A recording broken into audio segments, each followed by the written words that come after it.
Хората са идиоти и няма никога да разберат живота ми. Улицата не е път към място, друго е домът на мен и моите подписи. Подписи хубави в 20-етажни офиси. Няма никога да погледнат на мен като на човек с ценностна система и тревожности. В техните мисли съм криминален тип или пияница. Като по цели ден нямам храна, как да ме засити една баница.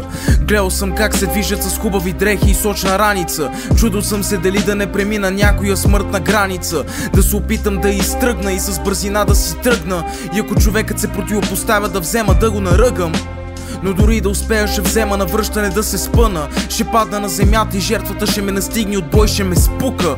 Затова нека си остана тука, на студения асфалт и снежната кал, загърнат с вехто пълто от кофата в съседния квартал. С овит парцал около врата ми, който го ползвам за шал. Наполовина цял, но пак ме топли за разлика от вашия Мерцедес умрял.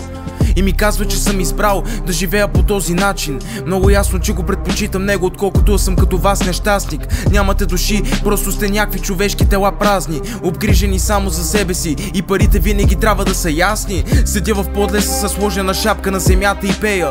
Опитвам се да изкарам нещо, колкото днес да преживея.